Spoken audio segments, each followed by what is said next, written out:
یہ ہے Jordan, Syria, Iraq, سعودی عربیہ، اسرائیل اور پیلسٹائن کے ساتھ بارڈر شیئر کرنے والا مڈل ایسٹ کا وہ اکیلا کنٹری جو اتنے خطرناک خطے میں ہونے کے باوجود بالکل پیسفل اور سٹیبل ہے۔ اگر آپ اس میپ کو غور سے دیکھیں تو آپ کو جارڈن کے سارے پڑوسی ملکوں میں انسٹیبلٹی یا وارز نظر آئیں گی۔ سیریا، عراق، اسرائیل اور پیلسٹائن جیسے کنٹریز کے ساتھ جڑا ہونے کے باوجود جارڈن اس آگ سے بچا ہوا ہے جو ان کنٹریز میں لگی ہوئی ہے۔ لیکن آخر ایسا کیوں ہے؟ حالانکہ ہزاروں سال سے جارڈن ایک کمزور کنٹری رہا ہے جس پر بہت سی امپائرز نے چڑھائی کی ہے، کیونکہ یہ جیروسلم اور ہیبرون جیسے ہولی سٹیز کے راستے میں ہے، اور ان شہروں تک پہنچنے کے لیے بیبلونینز، مسلمز، کروسیڈرز اور آٹومن امپائر نے اسی روٹ کا استعمال کیا ہے۔ تو پھر آج جارڈن اتنا پیسفل اور سٹیبل کیوں ہے؟ اس سوال کا جواب جارڈن کی جیوگرافی، اس کی ہسٹری اور اس کی کچھ پالیسیز میں چھپا ہوا ہے۔ سب سے پہلے ہم جارڈن کی جیوگرافی کو سمجھتے ہیں۔ جارڈن کے 75% ایریا پر ریگستان ہے اور یہ مڈل ایسٹ کے خشک ترین کنٹریز میں سے ایک ہے، جہاں پر پورے سال میں 245 mm سے بھی کم بارش ہوتی ہے۔ جارڈن کی صرف 12% زمین ایگریکلچر کے قابل ہے اور اسی لیے اس کا 70% فوڈ باہر سے امپورٹ ہوتا ہے۔ جارڈن کی 90% آبادی بھی اس 12% زمین میں رہتی ہے اور باقی سارا ایریا تقریباً خالی ہی ہے۔ جارڈن نیچرل ریسورسز کے معاملے میں بھی اتنا خوش قسمت نہیں ہے۔ جہاں پورا مڈل ایسٹ آئل اور گیس ریزرو سے مالا مال ہے، وہیں جارڈن میں صرف ایک گیس فیلڈ ہے جس سے جارڈن کا صرف ایک ہی پاور پلانٹ چلتا ہے۔ جارڈن کی باقی ساری انرجی سپلائی باہر سے امپورٹ ہوتی ہے۔ تو جیوگرافیکلی اور ریسورس وائز جارڈن شاید مڈل ایسٹ کا سب سے بدقسمت کنٹری ہے، مگر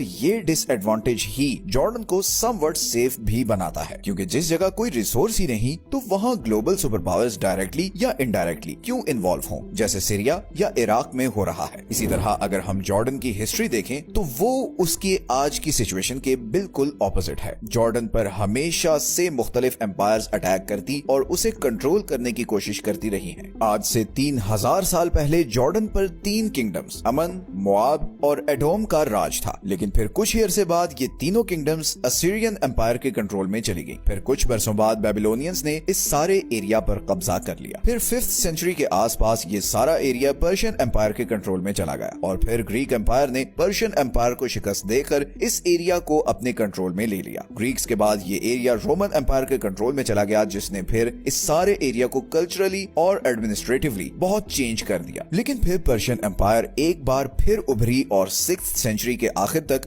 رومن اور پرشین امپائر کے بیچ اس ایریا کے کنٹرول کے لیے بہت وارز ہوتی رہیں، اور بالآخر 7th سینچری میں مسلمانوں نے رومن اور پرشین دونوں امپائر